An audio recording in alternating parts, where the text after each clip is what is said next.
Law versus അറിവുകൾ എന്ന YouTube ചാനലിലേക്ക് സ്വാഗതം.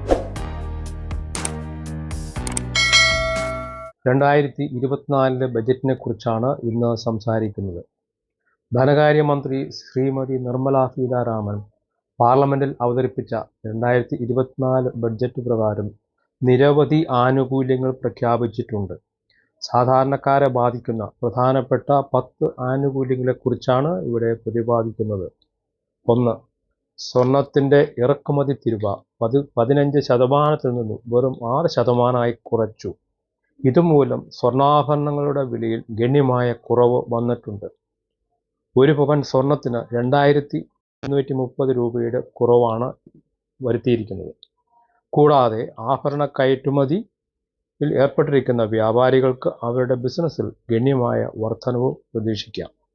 2. സ്റ്റാൻഡേർഡ് ഡിഡക്ഷൻ 50,000 രൂപയിൽ നിന്നും 70,000 രൂപയാക്കി ഉയർത്തിയത് മൂലം മാസശമ്പളക്കാർക്ക് വളരെ ആശ്വസിക്കാം. ബിസിനസ്സുകാരും മറ്റും കണക്കുകളിൽ അഡ്ജസ്റ്റ്മെന്റ് വരുത്തി നികുതി ബാധ്യത കുറയ്ക്കുന്നത് പോലെ ശമ്പളക്കാർക്ക് സാധ്യമല്ലാത്തതുകൊണ്ട് സ്റ്റാൻഡേർഡ് ഡിഡക്ഷനിലെ വർധനവ് ശമ്പളക്കാർക്ക് ഗുണകരമാണ്. 3. ഇൻകം ടാക്സ് സ്ലാബിൽ വരുത്തിയ മാറ്റം മൂലം നികുതി റേറ്റിലും മാറ്റം വന്നിട്ടുണ്ട്.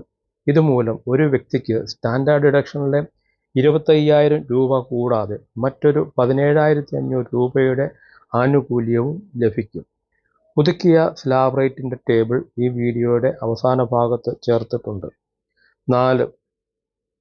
Reduction in TDS rates. TDS അഥവാ ടാക്സ് ഡിഡക്റ്റഡ് അറ്റ് സോഴ്സിൽ വരുത്തിയ മാറ്റത്തെ കുറിച്ചാണ് ഇനി പറയുവാൻ പോകുന്നത്. ഇൻഷുറൻസ് ഏജന്റിൻ്റെ കമ്മീഷനിൽ നിന്നും 5% TDS ആണ് ഇതുവരെ കിഴിവ് നടത്തിയിരുന്നത്. ഇത് 2% കുറച്ചതുമൂലം അവരുടെ കയ്യിൽ ലഭിക്കുന്ന കമ്മീഷൻ തുക വർധനവ് ഉണ്ടാകും. അതുപോലെ LIC പോളിസിയും മറ്റും മച്ചുറായി കഴിയുമ്പോൾ 1,00,000 രൂപയിൽ കൂടുതൽ ലഭിക്കുന്ന തുകയ്ക്ക് 5% TDS നൽകേണ്ടിയിരുന്നത് 2% കുറച്ചിട്ടുണ്ട്. കെട്ടിടത്തിൻ്റെ മാസവാടക 50,000 രൂപയിൽ കൂടുതലാണെങ്കിലും 5% TDS പിടിക്കേണ്ടിയിരുന്നത് 2% കുറവ് വരുത്തിയിട്ടുണ്ട്. ഇന്ന് കേരളത്തിൽ ധാരാളം ആളുകൾ ലോട്ടറി വിൽപ്പനയിൽ ഏർപ്പെട്ടിട്ടുണ്ട്. അവർ നൽകേണ്ടിയിരുന്ന TDS 5%-ൽ നിന്നും 2% കുറച്ചതുമൂലം അല്പം ആശ്വസിക്കാം. 5. Long term capital gain tax 20%-ൽ നിന്നും 12.5% കുറച്ചിട്ടുണ്ട്.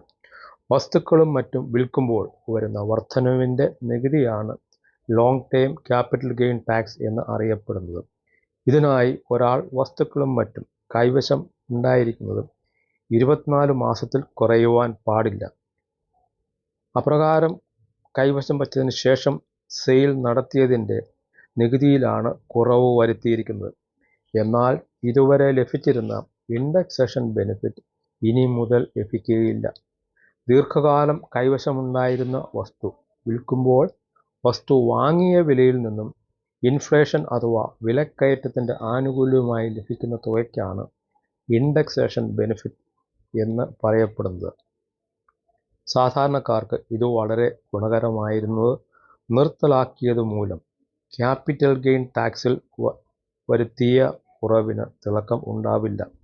എന്നാൽ വസ്തു കൈവശം ഉണ്ടായിരുന്നത് 2 മുതൽ 8 വർഷം വരെയാണെങ്കിലും കാര്യമായ വ്യത്യാസം ഉണ്ടാവാൻ സാധ്യതയില്ല. 6. മുദ്രാ ലോൺ അഭ്യസ്തവിദ്യരായവരും മറ്റും അടുത്ത കാലത്തായി ആരംഭിച്ചിട്ടുള്ള ചെറുകിട ഇടത്തരം സംരംഭകർക്ക് വസ്തുവും മറ്റും ഈടായി നൽകുവാൻ സാധിക്കാത്തവർക്ക് ബാങ്കുകളിൽ നിന്ന് ലഭിക്കുന്ന വായ്പയാണ് മുദ്രാ ലോൺ എന്ന് അറിയപ്പെടുന്നത്. പ്രധാനമായും മിഷനറിയും മറ്റും വാങ്ങുന്നതിനും കൂടാതെ ദൈനംദിന ചിലവുകൾക്കും അഥവാ വർക്കിംഗ് ക്യാപിറ്റലിനും വേണ്ടിയാണ് മുദ്രാ ലോൺ നൽകുന്നത്. മുദ്രാ ലോൺ പ്രകാരം ഇതുവരെ ലഭിച്ചിരുന്ന തുകയുടെ പരിധി 10 ലക്ഷം രൂപയിൽ നിന്നും 20 ലക്ഷമായി ഉയർത്തിയത് ചെറുകിട സംരംഭകർക്ക് വലിയ അനുഗ്രഹമാണ്. രാജ്യത്തെ തൊഴിൽദാതാക്കളുടെ ഗണത്തിൽ ഒന്നാമതായി വരുന്നത് ചെറുകിട ഇടത്തരം സംരംഭകരായതുകൊണ്ടുള്ള പ്രത്യേക പരിഗണനയായി കണക്കാക്കാം. മുദ്രാ ലോണിൻ്റെ പരമാവധി തിരിച്ചടവ് കാലാവധി 84 മാസമാണ്. 7. എഡ്യൂക്കേഷൻ ലോൺ ഉപരിപഠനത്തിനായി രാജ്യത്തെ ഏതെങ്കിലും വിദ്യാഭ്യാസ സ്ഥാപനത്തിൽ ചേരുന്നവർക്ക് വിദ്യാഭ്യാസ വായ്പയായി എടുക്കാവുന്ന വായ്പ 3% സബ്സിഡിയോടുകൂടി ലഭിക്കുന്നത് 10 ലക്ഷം രൂപയാക്കിയിട്ടുണ്ട്. 8. ഇന്റേൺഷിപ്പ്.